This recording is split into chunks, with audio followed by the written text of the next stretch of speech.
Let's talk about how Scott Summers became a hero before he ever became Cyclops. It all started when 4 people climbed into a cockpit, strapped in, took off, and then something went horribly wrong. Scott can never remember exactly what happens next. There's an explosion, a burning parachute, his brother screaming his name. As he wakes up from this nightmare in his orphanage, screaming in terror, calling out for his little brother, the social worker runs in to remind Scott that he never had a brother. The next day we see Scott sitting alone, as he often would, in the state home for foundlings, where they tell him that he's lucky to be here, that most places wouldn't take a kid with his kind of issues. We see Scott wandering alone on the playground, asking himself if he really died that night and just didn't notice. Honestly, he doesn't know if that would be better or worse than being some loser with brain damage in the middle of nowhere, Nebraska. A place that even when he's trying to be nice and offer a helping hand, the younger kids pick on him for being so weird. But that doesn't stop Slim from stepping in when he sees those same kids getting bullied, because after all, he had a little brother once, even if nobody believes him. He steps in to play the hero. All of a sudden, his head begins pounding, his vision becomes blurry. One of the vicious and terrible migraines that Scott often gets starts to set in. We later see him waking up in the infirmary, wondering to himself how much time he's lost this time. He wanders around the house wondering where everybody is, and then he sees them. Everyone in the house, even the staff, all huddled around a TV, meaning that there's something big, a disaster, a war, something's happened. Little did young Scott Summers know at the time that the world was about to change forever, and upon seeing them, Scott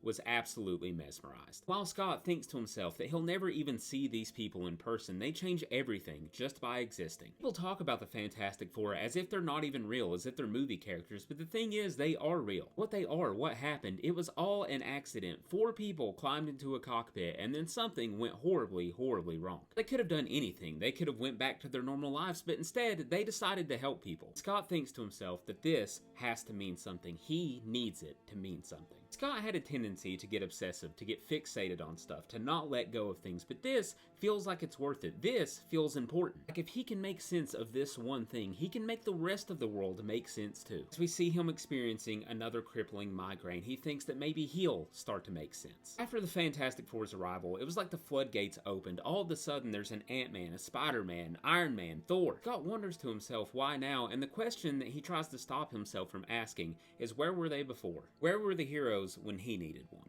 We see Scott at the library checking out stacks and stacks of superhero books again. And when the librarian asks him who his favorite one is, he tells her Dr. Richards, or the Fantastic Four, all of them, really. She tells him he's in luck as she hands him a flyer because Reed Richards is coming to town. Scott devises a plan for how he's going to sneak away from the foster home and get to the new agricultural center where Reed will be speaking. He sees an interview with Mr. Fantastic being asked about how he handles this chaotic life, and he gives a simple answer. They just rely on instincts, and they do the right thing, and they hope that the rest will follow. See Scott wearing his new pair of shades out into town and think to himself that while he may look like a freak, for the first time in a long time, he doesn't have a headache, and he's going to see Reed Richards. He sits through the speeches of Dr. Corbeau, of Anthony Stark, and finally, when Reed Richards hits the stage, tragedy strikes. Now, you think the young teenager would think seeing a superhero fight would be pretty cool. For the most part, it's terrifying as we see this battle raging on and the floor beneath Scott collapsing. Him and a bunch of people are then buried beneath the rubble, at least a floor down. They can barely even hear the battle raging on above their heads, while everyone else around him is in a panic, just praying that help will come, praying that somebody maybe eventually will find them. The young teen is thinking on his feet. He grabs a piece of glass and he sees that light is reflecting off of it, and if light can get in,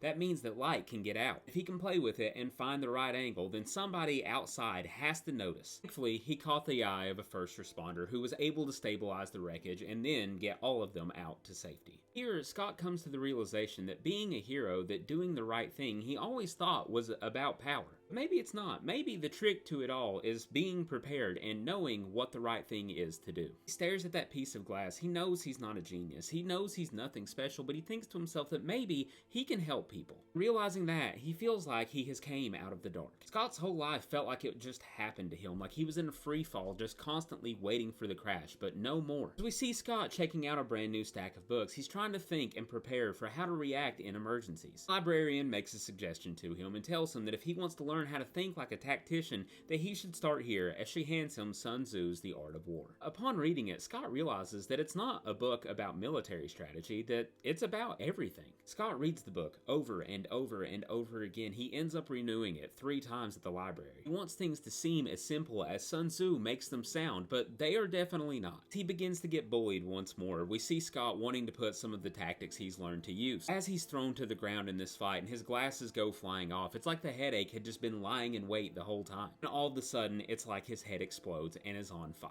Seeing the holes blasted through the building, Scott begins to wonder what he is, but he doesn't have time to think. He just runs. He runs away. He thought he could be a hero, but he now knows what he really is. He's a freak. He's a monster, the kind that the heroes fight. He runs wondering if anybody's called the cops yet, or the FBI. He tries to think of what Sun Tzu would do here to use his eyes as an advantage, but he just can't bring himself to do it. Then, Scott wanders across an industrial accident, an AC unit hanging by a thread, a bunch of men trapped below. As the weight of the unit gives way and the cord on it snaps, Scott tries to stop himself. He says that if anyone sees him, that there has to be another way he can go about this. There's not. Those men probably have kids, and Scott waited his whole life for a chance to make a difference. In order to save lives, Scott removes his glasses, opens his eyes to a sea of red. We flash forward years later to now seeing that kid being a hero, being the leader of the X-Men, currently trying to help the Fantastic Four, trying to save lives. Reed tries to remind Scott that what him and his team are doing here, trying to save Ben and the others, that they could very likely lose their lives. And Cyclops tells Reed that a long time ago he heard someone talking about this line of work and talking about how at a certain point